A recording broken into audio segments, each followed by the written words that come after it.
Excel tiene ya sobre 500 fórmulas o funciones, por lo cual tener el rastro de cuáles son las más importantes o las de uso más cotidiano es difícil. Entonces lo que vamos a ver en esta serie de videos, partiendo por este, es ver algunas de estas funciones, cuáles son las más prácticas, ¿cierto? Y que se usan de repente en situaciones donde quizás no son las más comunes, pero que pueden ayudar al análisis de más de alguno de todos ustedes. Vamos a ver, por ejemplo, la diferencia, en este caso de días, meses, años, entre dos fechas. Vamos a considerar de que esto no lo vamos a hacer de manera manual, porque eso es lo que uno hace normalmente. Uno escribe, por ejemplo, la fecha final menos la inicial. A veces le suman unos, algunos otros no, si es que quieren considerar el día de hoy como un día más. Lo que vamos a hacer es una función que se llama siFecha. Esta función no se encuentra listada en Excel, por eso no me aparecía en primera instancia nada con respecto a la sintaxis de la misma. Pero en este caso nosotros tenemos que darle la fecha inicial, la fecha final y cómo queremos que se represente la diferencia en esta función. En este caso la queremos ver en días y ahí tenemos los mismos 17 días que hacemos en el cálculo manual. Esto lo bajamos y obviamente vamos a tener la cantidad de días correspondientes. Si nosotros tomamos esta misma función y la llevamos a los meses, pero en vez de D le damos M para que nos entregue la cantidad de meses, va a entregar la cantidad de meses completos que haya entre dos fechas. En este caso, entre el 22 del 7 y el 8 del 8, hay una diferencia de 1 o 2 semanas, pero hay una diferencia de 2 semanas, pero no hay una diferencia de un mes o más. Por eso es que se muestra como 0. Y esta misma fórmula aplica en el caso de años completos. Si esto nosotros lo llevamos a Y, vamos a tener la cantidad de años.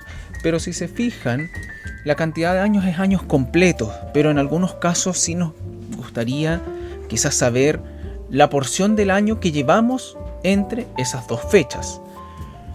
Para esto vamos a crear una nueva columna, ¿cierto? Voy a crear una columna de años 2. Vamos a usar otra función que se llama fracción de año. Usamos la fracción de año con la fecha inicial y la fecha final.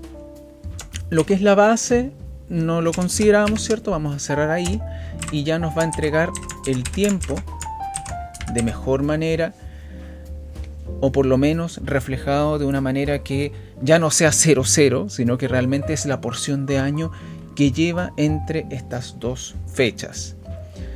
Ahora, la función siFecha no nos va a entregar los días laborales, simplemente es la diferencia entre ambos días. Entonces, para poder calcular los días laborales, vamos a usar días laborales que tenemos acá entre dos fechas. El días lab INTL. Ya, acá vamos a dar la fecha inicial, vamos a dar la fecha final y dejemos esto así. Fin de semana lo mantenemos tal cual, por defecto es sábado y domingo, entonces va a restar 2 días por cada semana. Ahí ya tenemos días laborales. Sin embargo, sabemos de que existen casos en donde tenemos obviamente feriados.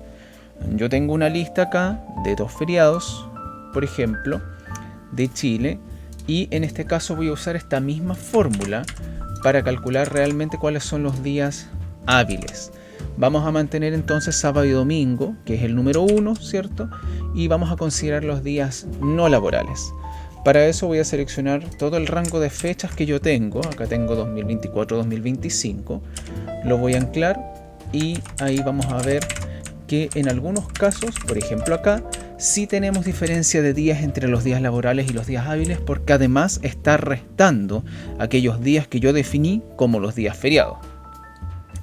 Entonces esta es una función simple, pero que puede ser muy práctica en el caso, por ejemplo, que de repente quieran calcular la cantidad de días, por ejemplo, que trabajó una persona, considerando obviamente los potenciales feriados que pueda haber, o de repente incluso para calcular en algún punto el headcount o cualquiera de estas cosas, y vemos finalmente la cantidad de días reales laborales que tiene una persona en el año para poder usarla como base de cálculo.